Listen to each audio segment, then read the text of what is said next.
Hello, dear friends. I need to share something. YouTube stopped paying for my work, leaving me in a difficult situation. Many of you know what it's like to need a helping hand in tough times. That's where I am now, and I don't want to give up on you. I created a page on Buy Me a Coffee. You can help with donations when possible, or with monthly membership for exclusive stories. Every gesture means the world to me. Together, we'll keep these stories alive. The link is in the description. Thank you for considering helping me. Now, on to today's story. The ache in my lower back had become such a constant companion that I barely registered it anymore. What I did notice was the way my uniform blouse pulled tighter across my chest with each passing week, the fabric straining against buttons I'd already replaced twice, 4.5 months pregnant, and I was running out of ways to hide it. I pressed my palm against the cool marble of the bar, steadying myself as a wave of nausea rolled through me. The scent of seared duck and truffle oil from the kitchen usually made my mouth water. Tonight, it made my stomach revolt. "Cat! Table 12 needs water," Jennifer called from the hostess stand, her perfectly styled blonde hair not moving despite the rush of cold air from the entrance. "And Eddie wants to see you before the VIP party arrives." I nodded, reaching for the crystal pitcher with hands that had grown rough from constant washing. My reflection in the polished silver caught my eye, a stranger with pulled-back brown hair and shadows under her eyes that no amount of concealer could hide. A year ago, I'd been someone else entirely, someone who didn't flinch at her own reflection. The Meridian was the kind of restaurant where a single bottle of wine cost what I used to spend on shoes. Floor-to-ceiling windows overlooked the river, crystal chandeliers cast warm light over white tablecloths, and the quiet murmur of wealth filled every corner. I moved through it like a ghost, refilling glasses, clearing plates, collecting the tips that barely covered my rent. "Thompson," Eddie's voice cut through my thoughts as I passed the kitchen entrance. He stood with his arms crossed, his jaw tight with the particular tension that meant someone important was arriving. The Robinson party, 6 top in the private alcove. They're here for the wine auction preview.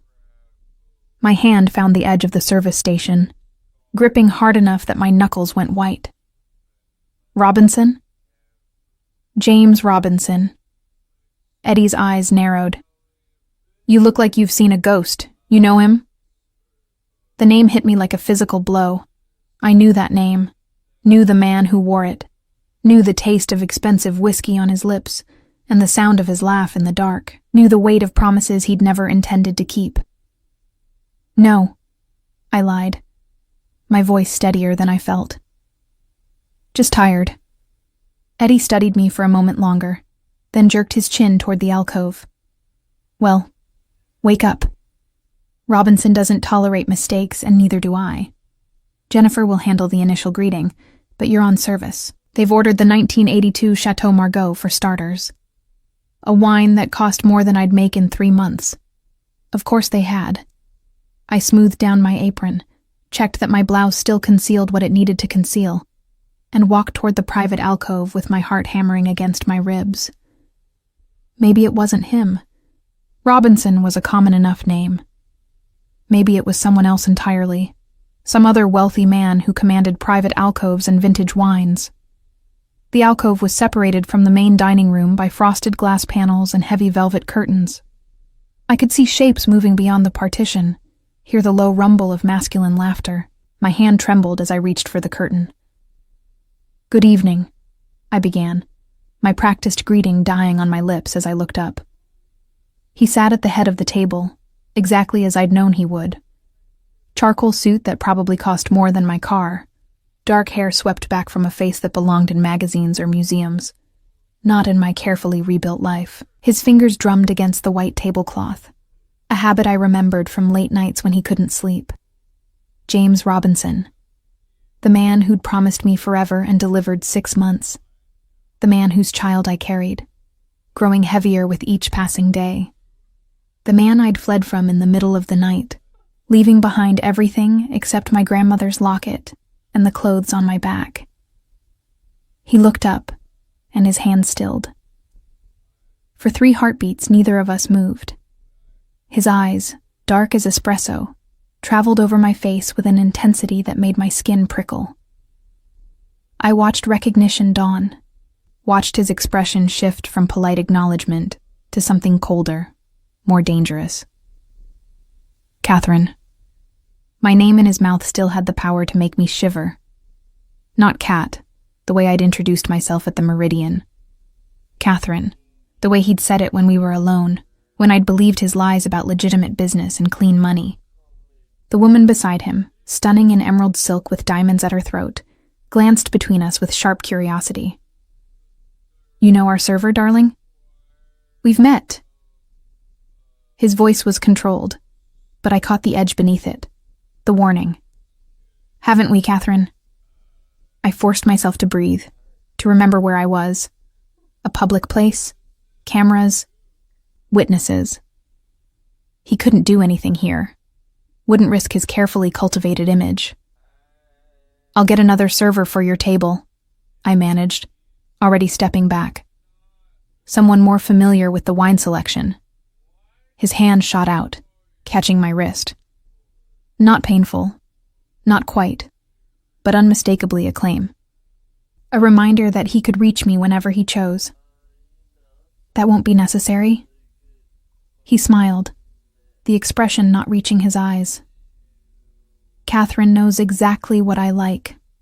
Don't you? The other guests at the table shifted uncomfortably. The woman in emerald pulled back slightly, her painted lips pressed into a thin line. But none of them would challenge him.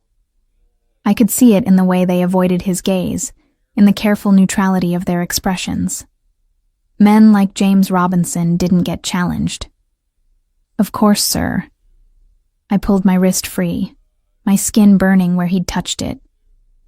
I'll bring the Chateau Margaux.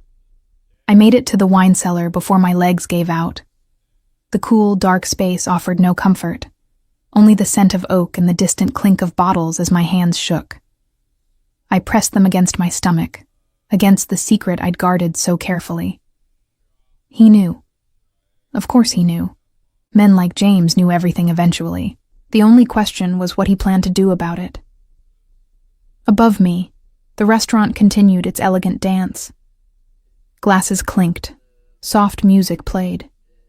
People who'd never worried about rent or food or whether they could afford prenatal vitamins discussed wine vintages and vacation homes. And in the private alcove, James Robinson sat with his party, waiting for me to return. Waiting, I suspected, to see if I'd run again. The 1982 Chateau Margaux sat in its appointed place, the label pristine, the bottle worth more than everything I owned. I lifted it carefully, cradling it the way I'd been trained, and climbed the stairs back to the dining room. Back to James, back to the life I thought I'd escaped. My reflection in the wine cellar mirror showed a woman in a server's uniform, her face pale, her eyes too wide. But beneath the fear, I saw something else. The same stubborn determination that had gotten me through the past 4 months. The same protective instinct that made me place my hand over my stomach every time I felt afraid. I wasn't the naive girl who'd believed his promises anymore. I was a mother. And mothers didn't run. Not yet, anyway. I returned to the alcove with the wine, my professional mask firmly in place. James watched me approach with the focused attention of a predator tracking prey. The woman in emerald had moved her chair slightly away from him, creating a small but telling distance. The 1982 Chateau Margaux, I announced, presenting the bottle with steady hands despite the tremor running through my core. Shall I decant it? Or would you prefer to taste first? Decant it, James said, his eyes never leaving my face. We'll be here for a while. The double meaning wasn't lost on me. I poured a small amount into his glass, watching the deep ruby liquid catch the light. He lifted it, inhaled, then took a sip with the casual expertise of someone who'd been drinking $1,000 wines since before he could vote. Perfect. His smile was a blade wrapped in silk. As always, you know exactly how to serve me. The woman in emerald cleared her throat. James, darling, Perhaps we should discuss the Rothschild collection while... Later, Victoria. He dismissed her with a glance, then returned his attention to me. Catherine, when does your shift end? Every instinct screamed at me to lie, but I'd learned the hard way that James had a talent for detecting deception. 11, sir. I'll have Patrick wait for you. We have much to discuss. That won't be necessary. I finished pouring for the other guests, my movements automatic. I have plans. Cancel them. The command hung in the air between us. Around the table, conversations had died. Everyone was watching now, though they pretended not to. This was the kind of gossip that would spread through certain circles by morning. James Robinson publicly claiming a waitress at the Meridian. I really can't. Catherine. He set down his glass with precise care. Don't make me ask twice. I met his gaze, saw the steel beneath the civilized veneer. This was the man who'd built an empire through calculated violence and strategic intimidation. The man whose business partners had a habit of disappearing when they became inconvenient. The man I'd loved before I understood what he really was. 11 o'clock, I conceded quietly. At the service entrance. His smile was a victory I couldn't afford to give him. But I had no choice. Not here. Not now. The rest of their dinner passed in a blur. I moved through my duties mechanically, clearing plates, refilling glasses, pretending not to notice the way James tracked my every movement. Victoria, his companion, grew increasingly brittle as the evening progressed, her laughter too bright, her smiles too sharp. At 10:30, Jennifer pulled me aside near the hostess stand. What's going on with table 12? Victoria Crawford just asked me who you were. Victoria Crawford? The name meant nothing to me. James Robinson's fiancée. Jennifer's eyes were wide with curiosity and concern. The wedding's supposed to be next month. It's all over the society pages. The floor tilted beneath me. Fiancé. Wedding. Next month. I need to take my break, I managed, my voice coming from somewhere far away. I made it to the employee bathroom before the nausea hit. When I could finally stand, I gripped the sink and stared at my reflection. The woman looking back at me was a stranger, pale, frightened, trapped. My phone buzzed in my apron pocket, an unknown number. Don't even think about running. Patrick is already watching the exits. We both know how this ends. My hands shook as I deleted the message. He'd been watching me for how long? Days? Weeks? How had I not noticed? Another message arrived immediately. 4 months. That's my calculation. Is it mine? I turned off my phone, my breath coming in short gasps. He knew. He'd known since the moment he'd seen me tonight. Had probably known before that. Had probably been waiting for the perfect moment to corner me. Eddie appeared in the bathroom doorway, his expression conflicted. Thompson, Mr. Robinson asked for you specifically to present the dessert wine. He's ordered the Chateau d'Yquem. Another impossibly expensive bottle. Another excuse to keep me near him. Of course, I said, splashing cold water on my face. I'll be right there. The private alcove felt smaller when I returned. The other guests had left, leaving only James and Victoria. She sat rigid in her chair, her diamonds catching the light like ice chips. James lounged back, completely at ease, a man who'd never doubted his control over any situation. The Chateau d'Yquem, I announced, pouring the golden dessert wine with hands that had stopped shaking through sheer force of will. Victoria's fingers tightened on her napkin. James, I'd like to leave now. I have an early morning appointment. Patrick will take you home. He didn't look at her, his focus entirely on me. I'll catch up with you tomorrow. I'd prefer you come with me. Her voice carried an edge of desperation. Victoria. The single word was soft, but it carried enough warning that she went pale. Patrick. Now. She stood, gathering her clutch and wrap with brittle dignity. As she passed me, she leaned in close enough that I could smell her perfume, something French and floral and expensive. "Whatever you think you're doing," she whispered, "it won't end well for you. James always gets bored with his diversions."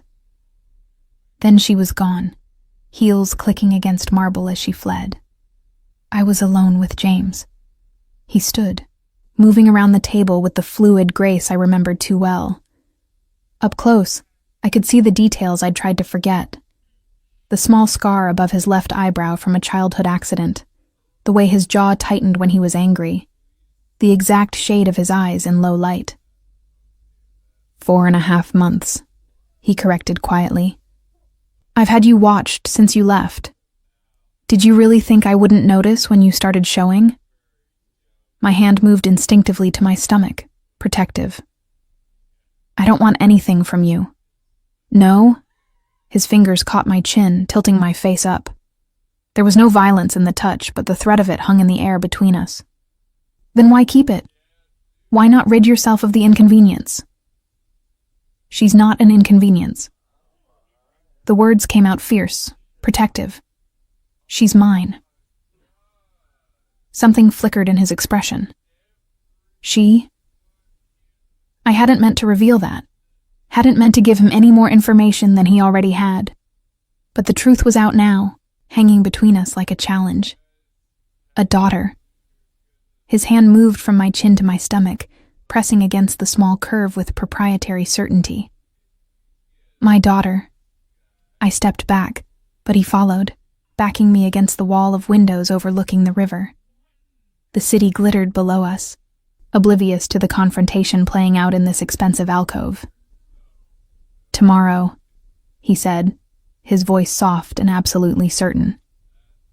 "Patrick will collect you from your apartment. You'll move into the penthouse. You'll have everything you need, doctors, clothes, security. You and my child will want for nothing. I'm not going anywhere with you." His smile was cold. "Catherine. Sweet, stubborn Catherine. You were watched tonight. Do you know by how many people? 7. 7 of my men, positioned throughout this restaurant, tracking your every move. Did you notice the new busboy who started last week? Mine. The valet who parks your car? Mine. The woman who moved into the apartment across from yours? Also mine." Horror crawled up my spine. "You've been watching me this whole time. I've been protecting what's mine." He leaned closer, his breath warm against my ear. "You can come willingly tomorrow, or Patrick can be less gentle about the collection. Your choice." "This is kidnapping. This is family." He pulled back, straightening his cuffs with casual precision. 11:15. "Don't keep Patrick waiting." Then he was gone, leaving me alone with the remains of their dinner and the wreckage of my carefully rebuilt life. My phone buzzed. Another message from the unknown number. Apartment 4B, 1247 Riverside Avenue. Margaret Davies waters your plants on Tuesdays. She has a grandson in Boston who never calls. You take the number 7 bus to work. Your favorite breakfast is black coffee and whatever's cheapest at the corner store. Should I go on? I sank into a chair, my legs finally giving out. He knew everything, every detail of my small, humble life. And now he was offering me a choice that wasn't really a choice at all. Come willingly into his gilded cage, or be dragged there by force. Either way, I was his again. I didn't go home that night. Instead, I took the bus to Margaret's apartment, climbing the familiar stairs with my heart still racing from James's ultimatum. She opened the door in her nightgown, her weathered face creasing with concern. "Kat, it's nearly midnight. What's wrong?" "Can I stay here tonight?" The words came out small, frightened. "Please, Margaret. I'll explain everything.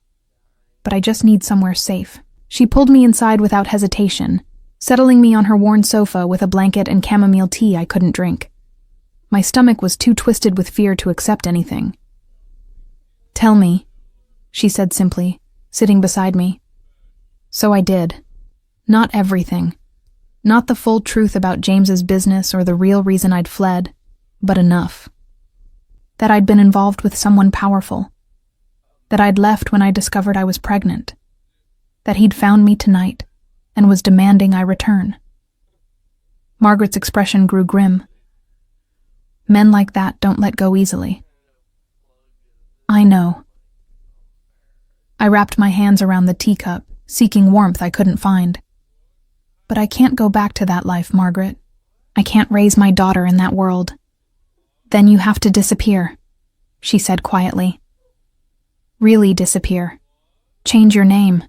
Leave the city. Go somewhere he'll never think to look. I'd considered it. Of course I'd considered it. But James's text had made the impossibility clear. He'd found me once. He'd find me again. And next time, he might not be so patient. I have a cousin in Montana, Margaret continued, her voice taking on a determined edge. Remote ranch. She takes in women who need to disappear. If you want, I can make a call. Hope flickered, fragile as candlelight. Would she help me? She's helped others before. Margaret squeezed my hand. But Kat, you need to understand. Once you go down this path, there's no coming back. You'd have to leave everything behind. This job, this city, your whole identity. My hand moved to my stomach, to the daughter growing there. What kind of life could I give her? Always running? Always looking over my shoulder? But what kind of life would she have in James's world, surrounded by violence and corruption? I was still wrestling with the decision when my phone rang at 6 a.m.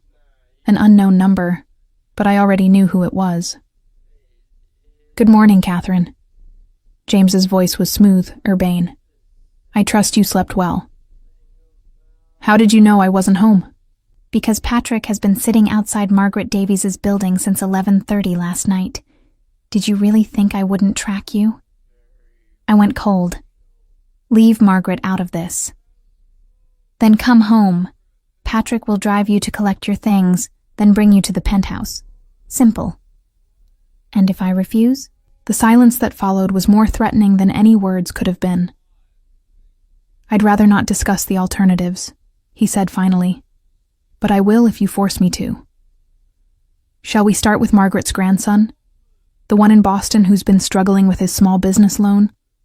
A word from me to the right people, and his application gets denied. Or perhaps we discuss your friend Jennifer at the Meridian. Single mother. 2 kids. Her ex-husband has been remarkably consistent with child support, hasn't he? Would be unfortunate if he suddenly had legal troubles. You're threatening innocent people. I'm protecting my family. His voice hardened. You. Our daughter. That's my priority. Everyone else is simply motivation for you to make the right choice.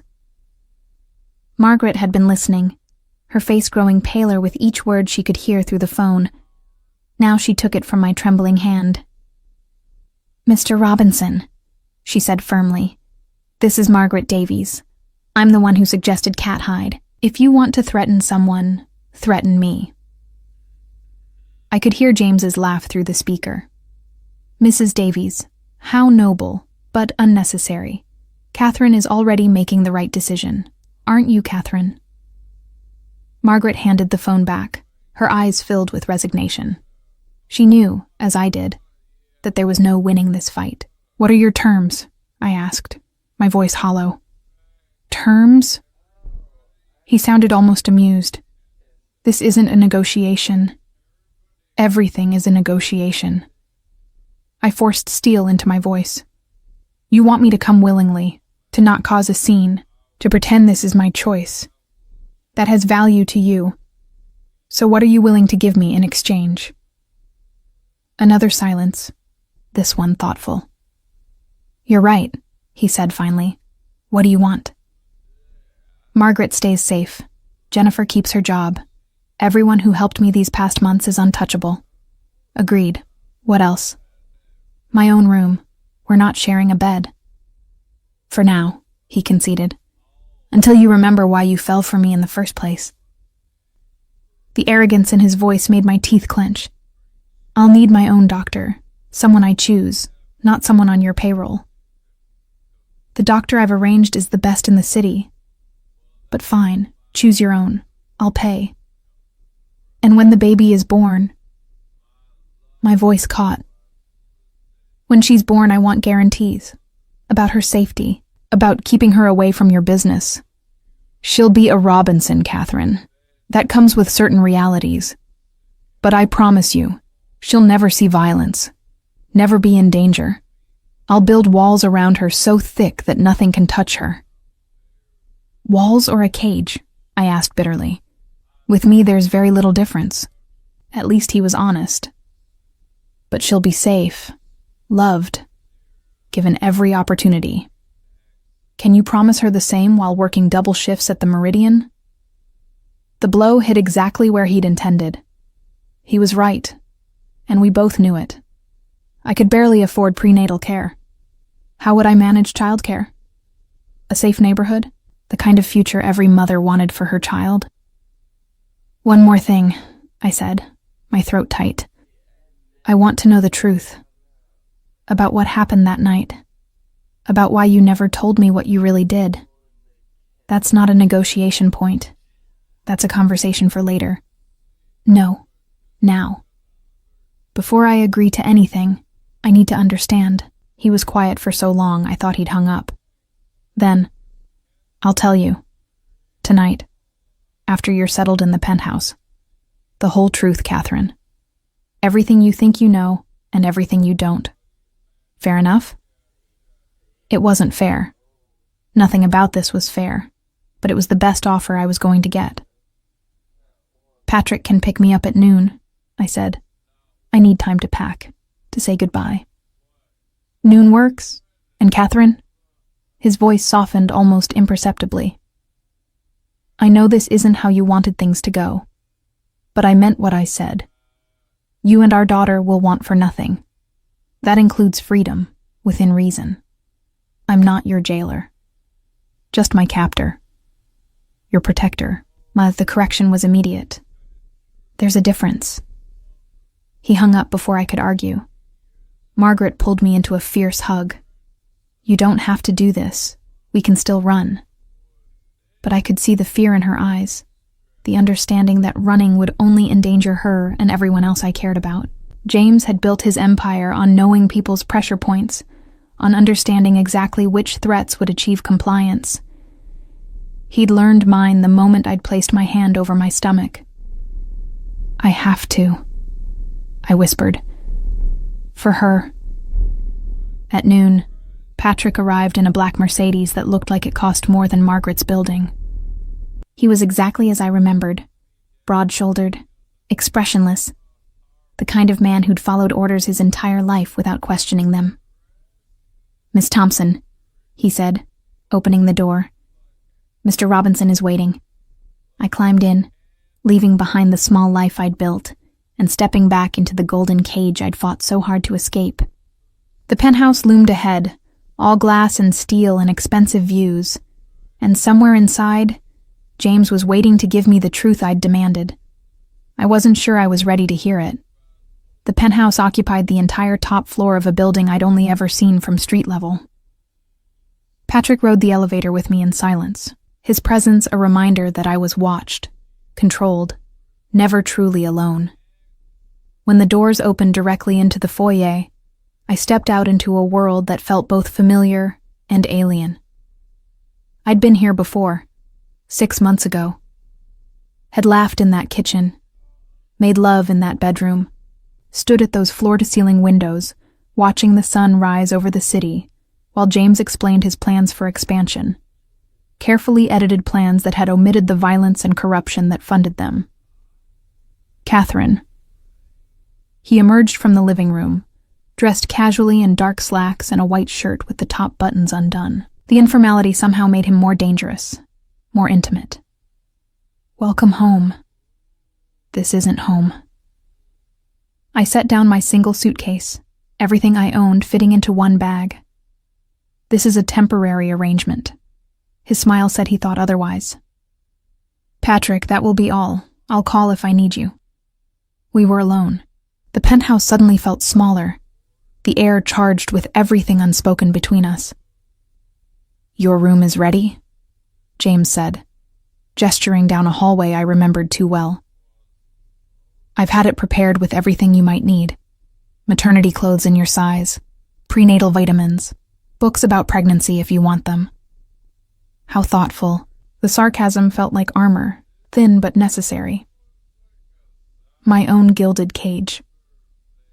"Your own space," he corrected, moving closer. "As promised. Though I hope you won't feel the need to hide from me for long." I stepped back, maintaining distance. "You promised me the truth, about that night, about everything." His expression sobered. "I did. Would you like something to drink first? You haven't eaten since last night." "How do you know that?" "Because I know you, Catherine. You're stubborn. You skip meals when you're stressed. You chew your bottom lip when you're nervous." His eyes dropped to my mouth, catching me in exactly that habit. "And right now you're terrified." "Of you," I clarified. "I'm terrified of you." Something flickered in his expression. Pain, perhaps, or regret.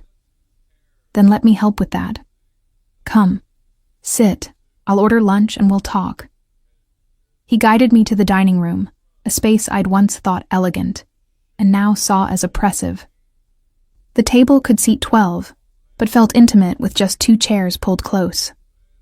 Through the windows, the city sprawled beneath us, people going about their lives completely unaware of the conversation happening in this expensive tower.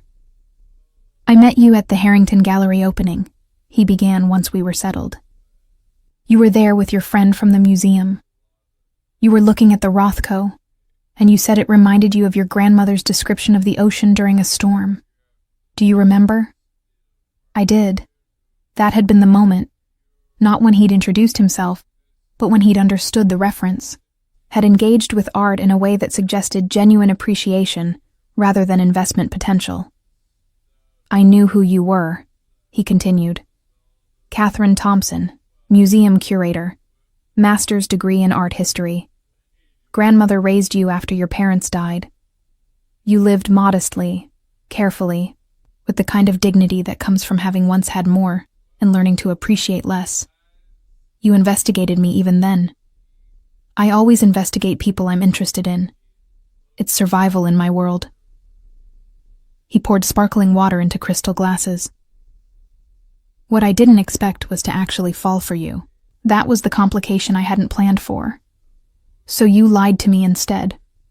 I omitted. His distinction was meaningless. "I told you I was in import-export. That's true. I told you I had business interests across the city. Also true. What I didn't tell you was that those interests included protection, influence, the kind of power that operates in shadows." "Criminal enterprise," I corrected flatly. "Say what it actually is." "Criminal enterprise," he agreed without flinching. "Built by my grandfather during Prohibition, expanded by my father, now managed by me. We've diversified over the years. Most of our operations are legal now, but the foundation, the connections that give us real power, those came from blood and fear." I'd suspected, of course.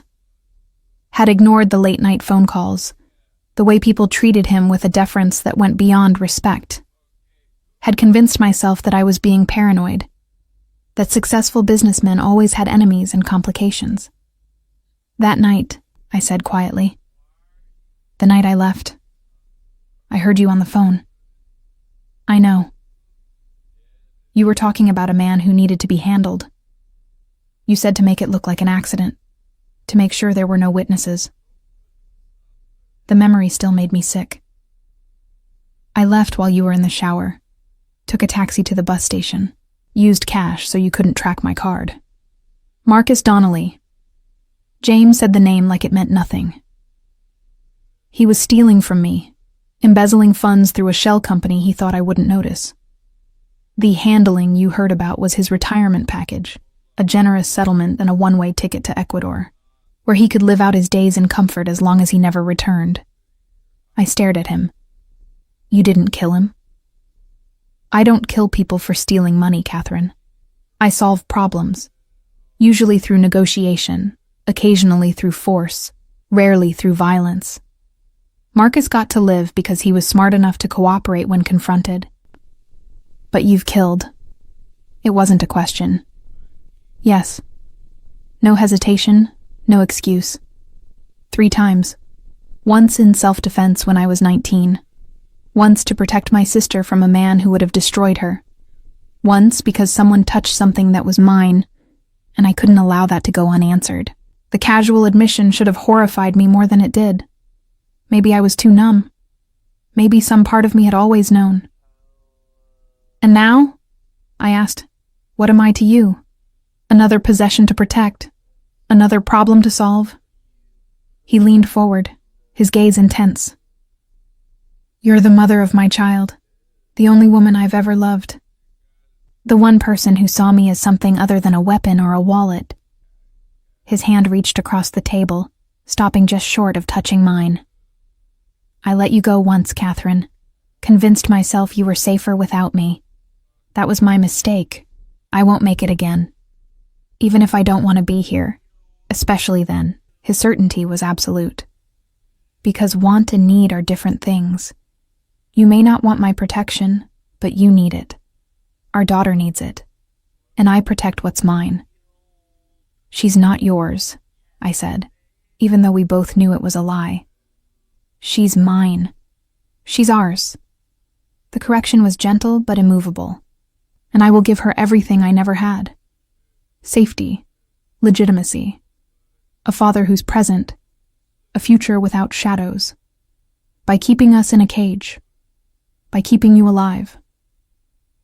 He stood, moving around the table to crouch beside my chair. This close, I could see the exhaustion around his eyes, the tension he carried in his shoulders. There are people who would hurt you to get to me. People who would see our daughter as leverage. I can't allow that. His hand finally made contact, resting over mine on the table. The touch sent electricity through me, memory and desire tangled with fear. I know I can't make you love me again, he said quietly. I know trust, once broken, doesn't repair easily, but I can keep you safe. I can give our daughter every advantage, and maybe in time, you'll remember why you fell for me in the first place. I fell for a lie, I whispered. No. His thumb traced circles on my wrist. You fell for the man I am when I'm with you. The parts of me that only exist when you're near. That was never a lie, Catherine. That was the truest version of myself I've ever been. The days that followed established a routine I hadn't expected. James left early each morning, his business requiring attention even as he made time to check on me. He'd hired a chef who prepared meals specifically for pregnancy cravings I hadn't admitted to having.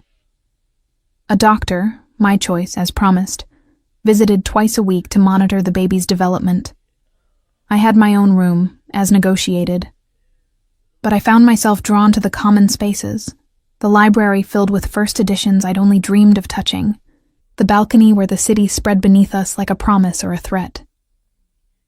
You're reading Austen again, James observed one evening, finding me curled in an armchair with Pride and Prejudice. 3rd time this month. It's comforting. I didn't look up from the page. Predictable. Unlike your current situation, he settled into the chair across from me, whiskey in hand. I spoke with your former employer today. Eddie sends his regards. My head snapped up. You didn't hurt him. I bought the restaurant. His smile was slight. Along with 3 others in the same ownership group, Eddie now manages all 4 locations. Substantial raise. Better benefits. He seemed pleased. You can't just buy your way through every problem. I can, actually. It's remarkably effective. He sipped his whiskey, watching me over the rim of the glass. Jennifer received a promotion as well, assistant manager. Her childcare expenses are now covered through the employee benefits package I restructured. Why? The question came out sharper than intended. Why do you care about them? I don't. His honesty was brutal. I care about you. They matter to you, therefore they receive my protection. It's simple mathematics. I set down my book, unable to focus on fictional romance when my own reality was so complicated. Victoria came to see me today. His expression didn't change, but something dangerous flickered in his eyes. Did she? She wanted to discuss wedding plans, seemed surprised to find me living here. I kept my voice neutral, clinical. She suggested I was temporary, a distraction you'd tire of once the baby was born. Victoria Crawford is no longer relevant to my plans. He set down his glass with precise care. The engagement was business. Her father controls significant real estate holdings. The marriage would have been advantageous. Would have been? I terminated the arrangement 3 days ago. Her father wasn't pleased, but he understood. Family comes first. The casual way he discussed breaking off an engagement made my stomach turn. You can't just rearrange people's lives like chess pieces. I've been doing exactly that for 15 years. He stood, moving to stand by the windows. Victoria knew what she was getting into. The marriage was a transaction, nothing more. She'll find another advantageous match within 6 months. And what am I? I demanded. Another transaction? He turned, his expression unreadable. You're the mother of my child, my daughter's future, the only person who's ever made me want something beyond power and control. He moved closer, each step measured. You're the complication I never planned for, Catherine. The weakness I can't afford but won't eliminate. How romantic, I said bitterly. I'm your weakness. You are. He stopped just close enough that I could smell his cologne, feel the heat of his presence. And that terrifies me more than any business rival or legal threat, because I would burn this entire city to keep you safe. And that kind of vulnerability is dangerous in my world. His hand moved to my stomach, resting there with a possessiveness that should have angered me, but instead sent warmth spreading through my chest. She kicked today, I said quietly. During the ultrasound. Dr. Harrison said she's developing perfectly. Something softened in his face, genuine emotion breaking through the controlled exterior. May I? He asked, his hand already there but somehow waiting for permission. I nodded and he knelt, bringing his face level with my belly, his hands spread across the curve, gentle despite their capacity for violence. Hello, little one, he murmured. Your mother is stubborn. You should know that about her. She's fierce and intelligent and far too good for me. His thumb traced a slow circle. But I'm going to try to be worthy of both of you anyway. The tenderness in his voice undid something in me. This was the James I'd fallen for. The one who existed in quiet moments, when the armor came down, and I could see the man beneath the reputation. She needs a name, I said softly. We can't keep calling her the baby. Grace, he said immediately, after your grandmother. I stared at him, shocked that he remembered, that he'd paid attention to the stories I'd told during our brief time together. You want to name her after my grandmother? She raised an extraordinary woman. I'd be honored to give our daughter her name. He looked up at me, still kneeling. Unless you have another preference. Grace, I repeated, testing the name. Grace Robinson. Grace Thompson Robinson, he corrected. Your name matters too. The gesture was small, but it felt significant. A recognition that I existed beyond my role as his child's mother. James. His name felt strange on my tongue after months of avoiding it. What happens when she's born? What kind of life will she have? He stood, helping me to my feet with careful hands. Safe. Legitimate. I've been transferring more operations to legal enterprises. In 5 years, the Robinson name will be associated with hotels and restaurants, not protection rackets. She'll inherit a clean legacy. And until then, Until then, she's protected by every resource I have. No one will touch her. No one will even know she exists until I'm ready to reveal her. His jaw tightened. I've made enemies, Catherine. I won't pretend otherwise. But those enemies will never get close enough to threaten our family. Our family. The words hung between us, simultaneously comforting and terrifying. I want her to have choices, I said. To be more than just a Robinson heir. To be her own person. She will be. His hand cupped my face, thumb brushing across my cheekbone. She'll have everything we can give her. Your intelligence, my resources, freedom to become whoever she wants to be, even if she wants nothing to do with your world. Especially then. His smile was slight but genuine. I became what I am because I had no choice. My father's legacy demanded it. Grace will have choices. I promise you that. I wanted to believe him. Wanted to trust that the man who'd built an empire on fear and power could also be a father who valued freedom and autonomy. But trust was a fragile thing, and he'd already broken it once. I'm trying, I said finally, to adjust to this, to believe you. But you have to understand, every day I'm here feels like losing more of myself. Then we'll find ways to give pieces back. He pressed a kiss to my forehead, chaste and tender. Tell me what you need. I need to work, to have purpose beyond waiting for Grace to arrive. The museum fired you when you left, but I could arrange... No. I cut him off. Nothing you arrange, something I choose, something that's mine. He studied me for a long moment, then nodded. I'll have Patrick drive you to interviews, but the security stays. It was a compromise, a small crack in the cage, but it was something. 3 weeks later, I'd established a new rhythm. Mornings consulting remotely for a small gallery in Brooklyn, work I'd found myself, though I suspected James had smoothed the path somehow.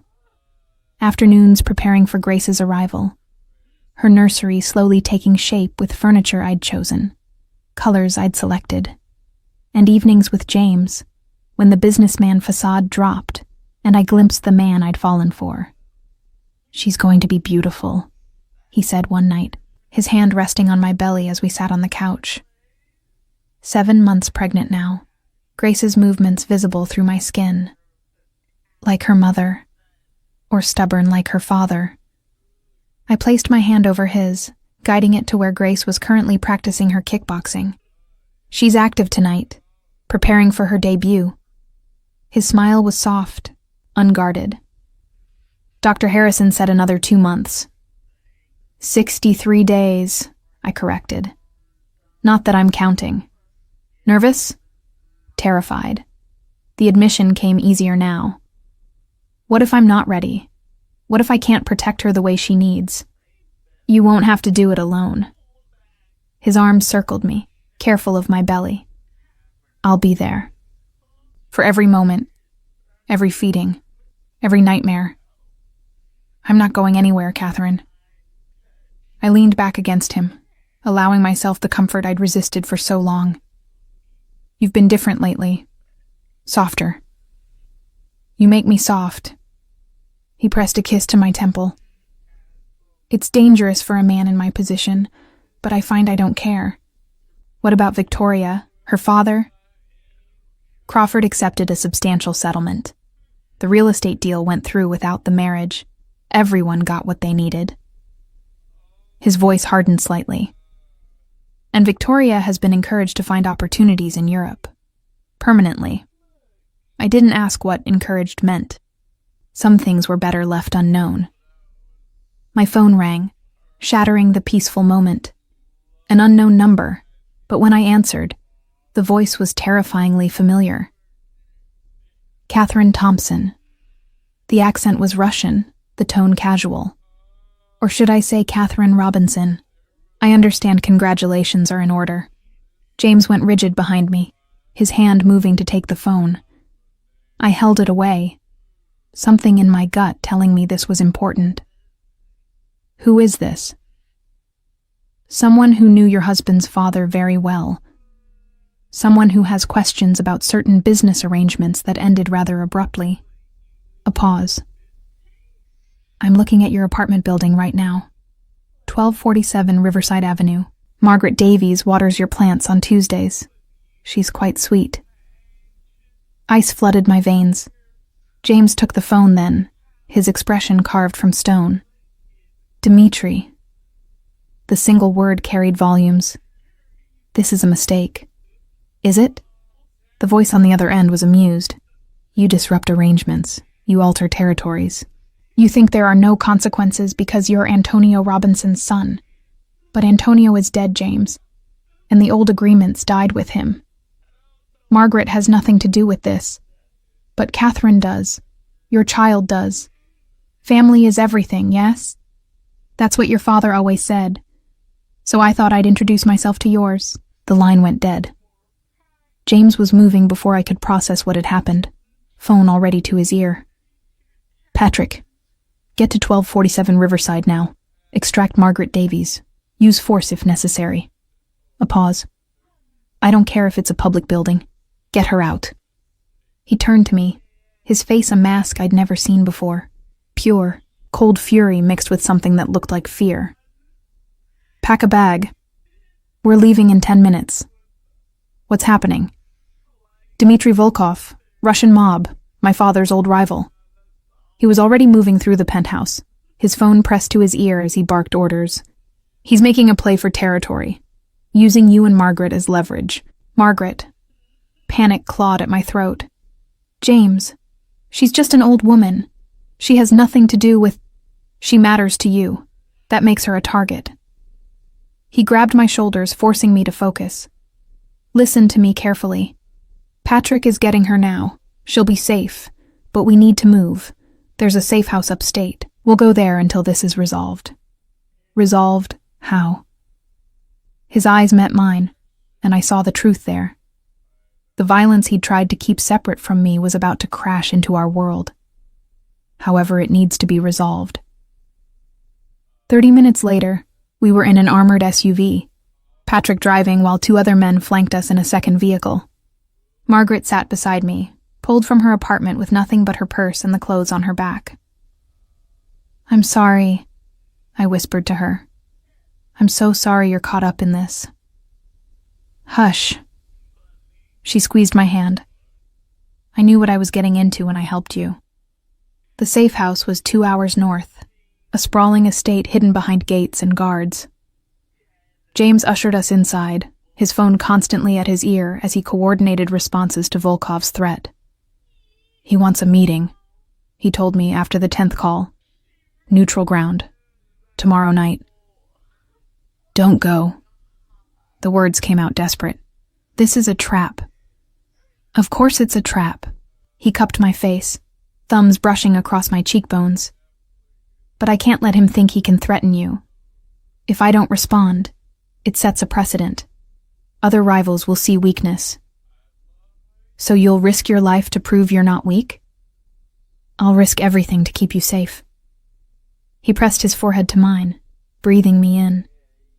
That's what you don't understand yet, Catherine. You and Grace are the only things that matter. Everything else, the business, the power, the reputation, it's all just tools to protect you. Then hire more security.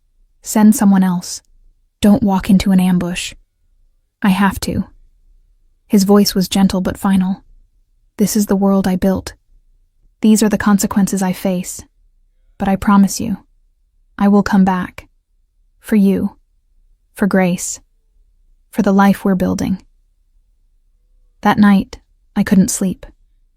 I lay in the unfamiliar bed in the safe house, Margaret asleep in the next room, while James made plans for his meeting with Volkov. At 3 a.m, he came to my room, sliding into bed beside me without a word. His arms circled me and my belly, holding us both as if we might disappear. I love you, he whispered into my hair. I should have said it before. Should have told you every day when we were together the first time. But I'm saying it now. I love you, Catherine. I love our daughter, And I will do whatever it takes to keep you both safe. I turned in his arms, facing him in the darkness. His eyes were open, alert despite the late hour. Don't die tomorrow, I said. Not a request, a command. Don't you dare leave us. Never. He kissed me then, soft and desperate. I'm not going anywhere. But as dawn broke and he dressed for his meeting with Volkov, I couldn't shake the feeling that everything was about to change, that the fragile peace we'd built was about to shatter. I watched from the window as he left, flanked by guards, his shoulders straight with the confidence of a man who'd never lost a fight, and prayed that today wouldn't be the first time. So, what did you think? Leave a like if you enjoyed it, and comment. Would you have made the same choice as her? Share with someone who loves these stories. There's always more at Emma Romance Library. See you soon.